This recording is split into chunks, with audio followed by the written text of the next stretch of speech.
Sir पहले तो ये बताइएगा कि गवर्नमेंट ने जो 2000 मेगावाट इलेक्ट्रिसिटी एलोकेट की है बिटकॉइन माइनिंग और एआई में, क्या इससे पाकिस्तान अट्रैक्ट करेगा $1 बिलियन एफडीआई की इन्वेस्टमेंट आप देख रहे हैं, या generally billions of dollars government को मिलने वाले हैं, और क्या पाकिस्तान एक ग्लोबल हेड बनने जा रहा है डाटा का? देखिए 2000 मेगावाट बिजली हमारे लिए तो बहुत ज़्यादा है, लेकिन दुनिया भर में इतनी ज़्यादा नहीं है। बिटकॉइंस के लिए, माइनिंग के लिए भी गोल्ड फॉर इलेक्ट्रिसिटी चाहिए होती है, और एआई के लिए भी बहुत इलेक्ट्रिसिटी चाहिए होती है। मैंने सुना है कि एक 3 माइल आइलैंड का न्यूक्लियर पावर प्लांट था जो माइक्रोसॉफ्ट ने टेक ओवर कर लिया है अपनी एआई के लिए। लेकिन अगर पाकिस्तान कहीं पे 2000 मेगावाट बेच सकता है, जो कि हमारी हुकूमतों ने ज़्यादा लगा दिया है, तो उसमें बड़ी अच्छी बात है। अगर हमको कॉस्ट रिकवरी की बात हो जाए तो that would be very good. It's not clear to me कि हमको ये काम नेसेसरली करना चाहिए बिटकॉइन माइनिंग का, लेकिन हमको ये करना चाहिए कि कोई जो बिटकॉइन माइनिंग कंपनियां चाहती हैं वो इधर आके अपना सेटअप कर ले और हमसे बिजली खरीद ले, ये तो बड़ी अच्छी बात हो जाएगी। अच्छा मिफ्ता साहब, एक और सवाल ये कि टॉक्स पे आ जाते हैं आईएमएफ और पाकिस्तान की, उसमें जो टैक्स गैप है ये एड्रेस किया जा रहा है कि 1000 अरब से ज़्यादा का टैक्स गैप है। गवर्नमेंट ऑफ पाकिस्तान नए टैक्सेस 560 बिलियन के लगाए, वो ज़्यादा मौजू रहेगा, या इवेंचुअली जो 1300 अरब के टैक्सेस आईएमएफ कह रहा है वो हमें देने पड़ेंगे, क्योंकि इवेंचुअली तो सैलरीड क्लास नहीं देना है? देखिए, जो इस साल इन्होंने 12,900 अरब रुपए से शुरू हुए थे, फिर 12,300 अरब पे आए हैं, अब मैं 12,400 पे आया। मैंने सुना है कि 11,900 अरब रुपए पे ये पहुंचेंगे। अगले साल भी कहते हैं कि हमको रिलीफ देनी है, और फिर आईएमएफ के ऊपर इल्जाम लगा देते हैं कि आईएमएफ की वजह से रिलीफ नहीं दी। लेकिन आईएमएफ तो सिर्फ इतना कह रही है कि आप एक सरप्लस दें, प्राइमरी सरप्लस दें, आप खसारा तो जरूर करें लेकिन बेतहाशा खसारा ना करें, तो एक लिमिट बांधी हुई है। अगर आप चाहें और आपको सचमुच रिलीफ देनी है लोगों को, तो आप अपने अखराजात कम करने, लेकिन हुकूमत अपने अखराजात कम करने के लिए तैयार नहीं है। अगले साल भी आप देखेंगे कि 3,000 अरब रुपया जो है वो सूबेनों के एडीपी और वफाक के पीएसडीपी में होगा, और उसके अंदर कितना करप्शन होता है, कितनी लूट मार होती है, वो सब जानते हैं। तो अगर वो थोड़े से अरसे तक अगर ये कम कर दें पीएसडीपी के अखराजात और सिर्फ इसेंशियल प्रोजेक्ट्स पे लेकर आ जाएं, तो आप टैक्स के जो दहंदगान हैं उनको भी रिलीफ दे सकते हैं और आम आवाम को भी रिलीफ दे सकते हैं।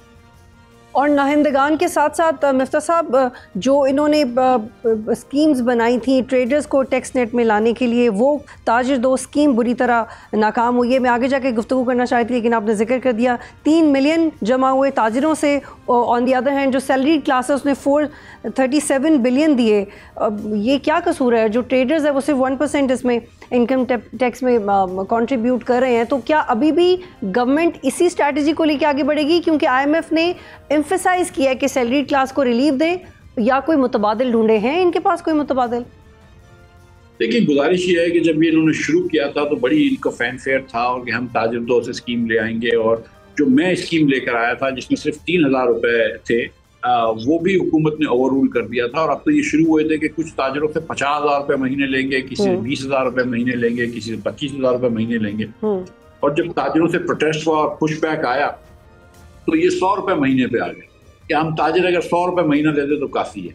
तो और वो 1200 रुपए साल के हो गए। उन्होंने कहा अगर एक साथ दे देते तो 25% डिस्काउंट दे रहे, तो ऐसे भी ताजिर हैं जिन्होंने 900 रुपए दिए, लिहाजा सिर्फ 30 लाख रुपए जमा हुए हैं। ये कौम के साथ मजाक है। अब आप ये सोचें कि नौकरी पेशा लोगों से आप 500 अरब रुपए तकरीबन ले लेते हैं और ताजिरों से आप 30 लाख रुपए साल का टैक्स लेते हैं, तो ये कैसे इंसाफ है? या अगर आप नौकरी पेशा लोगों से 500 अरब रुपए ले लेते हैं, डॉक्टरों वगैरह से आप जो है वो 49% टैक्स लगाते हैं, लेकिन हजारों एकड़ के ज़राए अराज़ी रखने वाले लोगों से आप कोई टैक्स नहीं लेते, बड़ी बड़ी प्रॉपर्टियां रखने वालों से कोई टैक्स नहीं लेते, तो ये कौन सा इंसाफ है? तो आपको हुकूमत को एक तरफ से अशराफिया ने जकड़ा हुआ है, एक तरफ से आईएमएफ ने जकड़ा हुआ है, हुकूमत सारा जो बोझ है वो गरीब आवाम के ऊपर डाल रही है। और उस मेंटालिटी में चेंज नहीं आया कि ना वो अपने अखराजात कम करने के लिए तैयार है, ना टैक्स को मुनसिफाना बनाने के लिए तैयार है, लेकिन वो आईएमएफ का नाम लेकर आपके ऊपर टैक्स मजीद लगाने के लिए बस वो है। अच्छा मिफ्ता साहब, ये भी बताइएगा कि रिटेलर्स इनके क्यों नहीं गवर्नमेंट के शिकंजे में आ सके? बड़ा इन्होंने पिछली बजट में भी एम्फेसाइज किया कि हम क्रैक डाउन करेंगे, जो हमारी बात नहीं मानेगा उसको जेलों में डालेंगे। कुछ भी नहीं हुआ, वो रिटेलर्स पे भी कोई टैक्स नहीं लगा, गवर्नमेंट फेल होगी उसमें। आप मुझे बताइए ना बतूर के क्या काम किया इस साल के शहबाज शरीफ साहब? आपने कहा था कि पेंशन का रिफॉर्म्स करेंगे, आपने नहीं किया। आपने कहा हम पर निष्कारी करेंगे, आपने नहीं की। आपने कहा हम डिवॉल्व करेंगे पावर नीचे की तरफ आपने नहीं किया। आपने कहा मिनिस्ट्रियों के अंदर कुछ तादाद कम करेंगे लोगों की, मिनिस्ट्रियों को रैशनलाइज करेंगे, आपने नहीं किया। आपने जितनी भी चीजें की हैं, बिजली के अंदर रिफॉर्म्स करके कॉस्ट कम करेंगे, आपने नहीं किया। जितनी भी आपने चीजें करी हैं सिर्फ अपनी हुकूमत की सहूलत और लोगों के ऊपर बोझ डाला।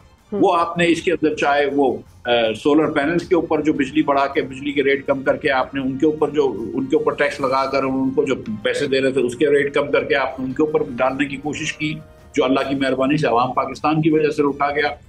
और दीगर आपने मसाइल ही खड़े करे ना, जब भी इनको जरूरत होती है तो इसके ऊपर टैक्स लगा देते हैं, उसके ऊपर टैक्स लगा देते हैं। अब जो 78 रुपए का टैक्स था लेवी का, जो पेट्रोल के ऊपर लग रहा था, अब 100 रुपए के ले जाने की तजवीज है। उसके ऊपर 5-10 रुपए और टैक्स लगाएंगे। वो कह रहे हैं कार्बन लेवी है। अब इन्होंने ये किया है कि बेसिकली टैक्स तो लगा रहे हैं लेकिन नए नए नामों से लगा रहे हैं।